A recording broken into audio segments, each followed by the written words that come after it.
Ngayong gabi, sa Cayetano in Action with Boy Abunda. Iba't ibang mga kwento, iba't ibang parte ng ating programa ang ating ihahain po para sa inyo. Medyo mabigat ang pag-uusapan natin ngayong gabi. Bakit po? Anak na nagrereklamo sa kanyang nanay na sinasabing masyado silang naabuso. Dahil ramdam po sa anak ang complaint niya sa kanyang nanay. At hindi lang daw siya, kundi pati ang kanyang kapatid. Sabi niya sa akin, Jib, yung asawa mo, sana mahulog yun sa building. Ay, doon ako nagalit. Yung dalawang kamay niya po, hawak-hawak na yung ulo ko. Tapos ginaganon-ganon niya na po ako, nanggigigil po siya. Pinakakalungkot dahil ang dapat na relasyon ng mag-ina ay nagmamahalan, di ba? Dito talagang mabigat ang maririnig natin ng mga akusasyon. Nagalit po yung mama ko. Imbis mag-alala siya sa amin kasi nga pinagbantaan kami. Bakit ko daw pinablatter? May kinalaman sa SSS at karapatan. Dito ako excited dahil ano kayang sasabihin ni Ate Pia, Kuya Alan tungkol dito sa problema ni Gemma? Yung pension po na pinaghirapan ng kapatid ko, ibang pamilya po nakikinabang. Sa payong kapatid naman, isang nagmamalasakit na tita, gustong malaman kung may paraan bang makuha niya ang mga SSS na benepisyo ng tatay ng mga pamangkin niya.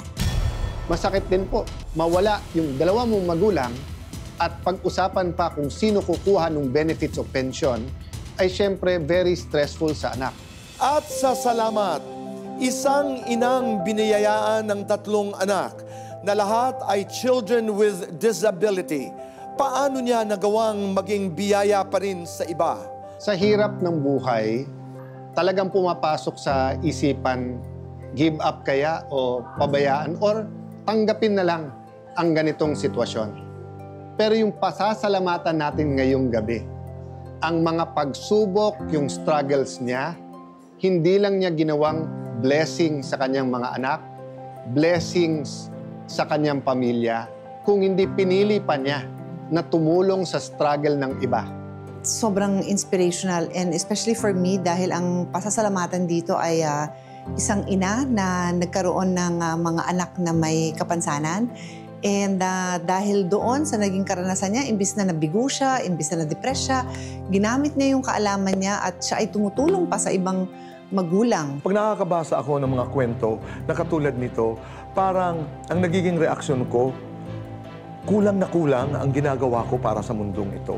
Hintayin niyo po ma-meet ang isang extraordinary na tao na pasasalamatan natin ngayong gabi.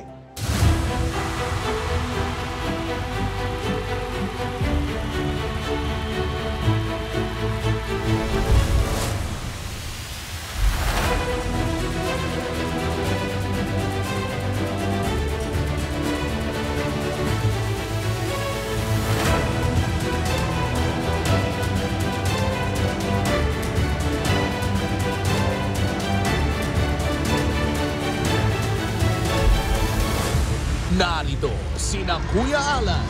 Ako po ang inyong Kuya Alan, kakampi niyo sa batas. Ipaglalaban natin ang totoo at yung patas. Ate Pia. Ako naman po ang inyong Ate Pia, kampyon ng mga kababaihan at kabataan, handang ipagtanggol ang inyong karapatan. At Tito Boy. Maupay nga gabi yung matanan, ako po si Boy Abunda.